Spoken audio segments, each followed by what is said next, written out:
All right, friends, we're going to be making some winter landscapes. And while we're making these winter landscapes, we're going to review the analogous colors. In our background, we're going to mix those analogous colors and then later on add some black silhouettes on top of that.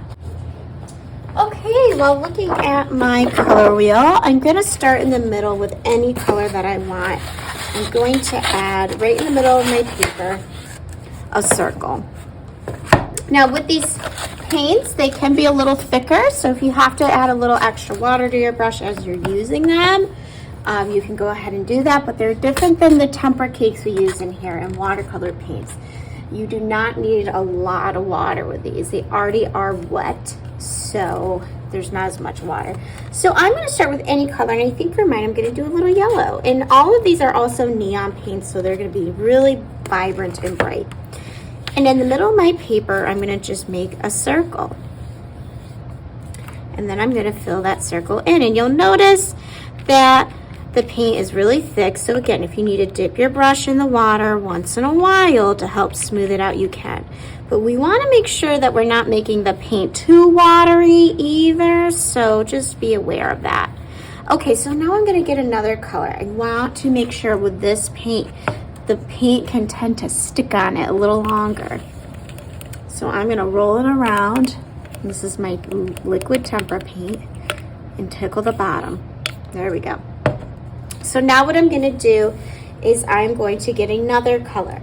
This color needs to be next to yellow on the color wheel. So whatever color you started with, you have to find a color that's next to that. I started with yellow, so my two options are orange or green. So I could pick any of those. I think for mine, I'm gonna do orange. So I'm gonna go right outside of that yellow, rotate my brush as it starts to look scratchy. Oh, I'm not getting any more paint on my brush, so I'm gonna go back on top. And I'm gonna circle around that yellow a few times. Now, if I want to mix some of the yellow and the orange together, I clean my brush really good.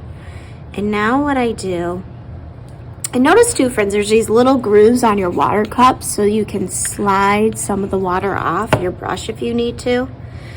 With a clean off brush, I can go in and swoop some of that orange in with my yellow so that the two colors mix. I still want to leave that yellow showing, so I don't want to cover it all up. Okay, I'm gonna clean my brush. My last color I chose was orange, so what do I need to make sure I do?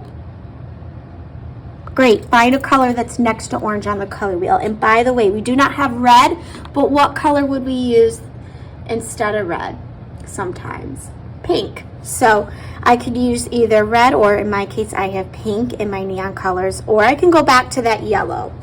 I'm gonna do the pink. So again, I'm rolling it around on the bottom and I'm wiping the brush on the edge of my cup. I'm gonna go in with that pink, swirl around the outside of the orange first. And I notice how it looks scratchy there. I don't want dry areas, so I'm gonna get more paint as I need it. Okay, so now that I have that paint in there, I'm gonna go in, clean my brush. I still want some of that orange showing, but I can go in with a clean brush and kind of blend those together and make a nice blended, faded look. Okay, what's next to red on the color wheel? I have purple or orange. I can go back to that orange. I just like changing it up. So now I decided I want to go in with the purple.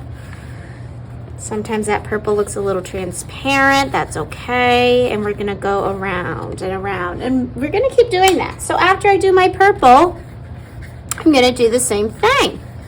I'm going to see what's next to that purple on the color wheel.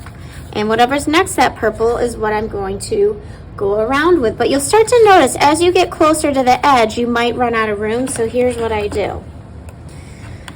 I'm looking at the color wheel. I think I'm going to go in with blue next. So what I do is I go around I don't want any white crusty areas between my colors, so I need to get enough paint to cover that up.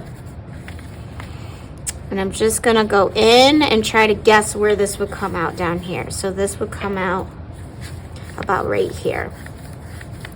So you're gonna keep going around and around until that whole paper is covered, making sure whatever's next to that color on the color wheel with that last color. All right, friends, it's looking good. I went in with those analogous colors and I've got that whole space nice and filled up.